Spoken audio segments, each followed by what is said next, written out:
Pessoal, nesse vídeo aqui eu vou falar top 5 ações que mais pagaram dividendos nos últimos 10 anos. Esses dividendos têm consistência e uma média, ou seja, não se limita a alguns meses de pagamentos bons e outros pagamentos mínimos, pagamentos baixos. Mantém uma média sólida ali ao longo do tempo. Eu peguei essas ações da composição dos ETFs da Nubank. ETF é um fundo de investimento que possui uma carteira diversificada de ações. É uma cesta de ações. E esses ETFs têm 21 empresas focadas nas melhores pagadoras de dividendos. E mais à frente eu vou mostrar, falar melhor sobre isso. Fique esperto que tem uma diferença entre os ETFs que é importante entender para evitar armadilhas lá na frente. Mas por hora vamos falar aqui top 5 ações que mais pagaram dividendo nos últimos 10 anos. Em primeiro lugar, a Taesa, que é de energia, a Vivo, que é de comunicação, BB Seguridade, do setor financeiro, Sambi, que é o Banco Santander, também do setor financeiro, e Engie, que também é do setor de energia. Mais à frente eu vou falar as outras. Essas são as 5 maiores ações desses novos ETFs criados pelo Nubank, que é o NDIV11 e o NSDV11, que é o Nubank Dividendos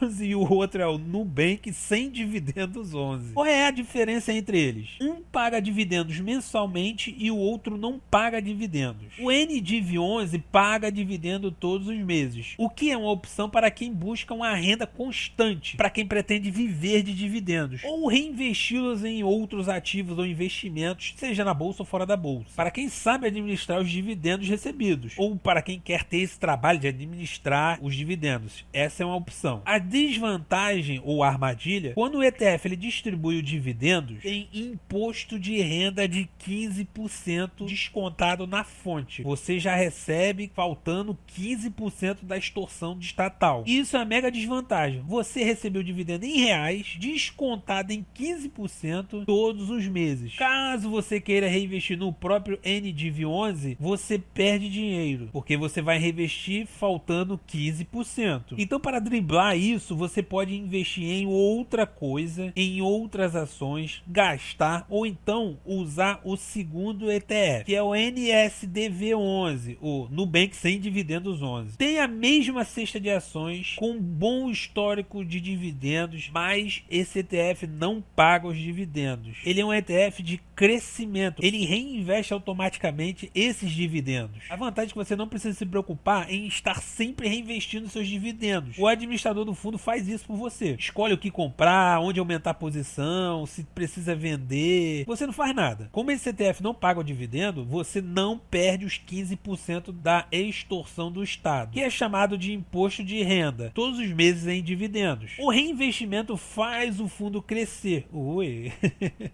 Acelerando para lá na frente, ele tem um bom valor de mercado, tem um valor de mercado maior. E se você desejar vender, você pegaria essa valorização e esses dividendos que foram investidos no decorrer do tempo como crescimento do fundo. Desvantagem ou armadilha: na venda do ETF tem imposto de renda.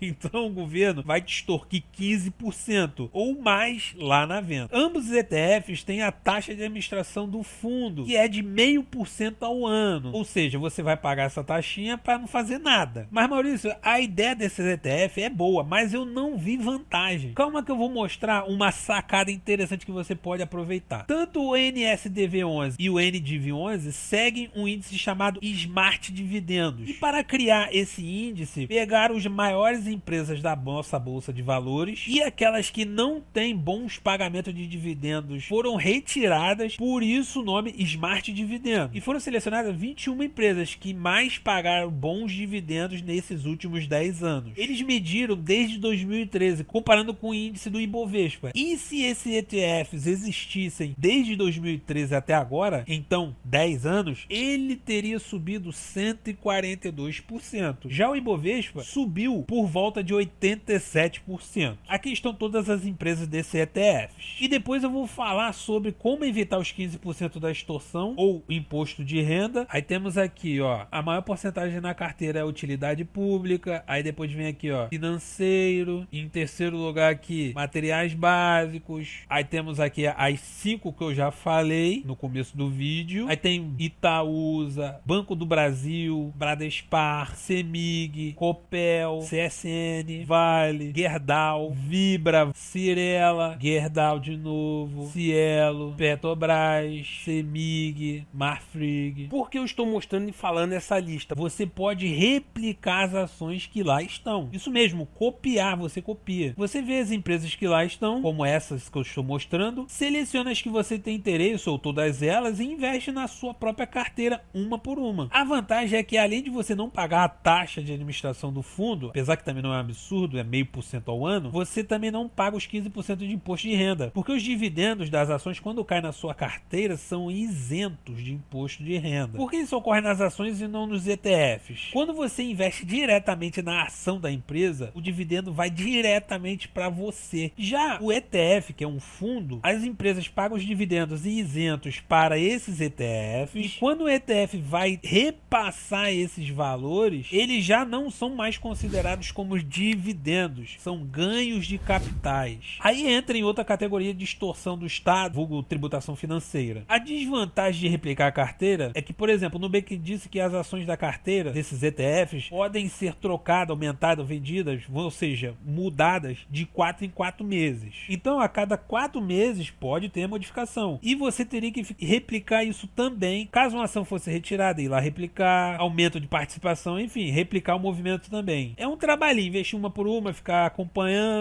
mas para quem gosta é tranquilo. Tem pessoas que não gostam de ter, não quer ter essa preocupação. Vai depender de cada pessoa. Resumão, as opções como NDIV11 e o NSDV11, temos que entender as diferenças entre eles, olhar as vantagens e desvantagens, para entender qual é o melhor para a nossa fase de vida, para os nossos investimentos, se o nosso objetivo é de crescimento ou dividendos. O NDIV11, como o nome já diz, é de dividendos mensais, constantes, e o imposto todo mês. Já o NSDV11 reinveste automaticamente os dividendos e inventando o imposto mensal, mas tem na venda. Uma alternativa legal é replicar a carteira desses ETFs, que seria investir diretamente nas ações. Assim você escapa dos impostos, dos dividendos e também da venda, tem um controle mais direto sobre seus investimentos. Lembrando que a carteira dos ETFs pode mudar de 4 em 4 meses e aí tem que ficar acompanhando, monitorando e ajustando. Se foi útil para você, se inscreva. Eu sou o Maurício, valeu!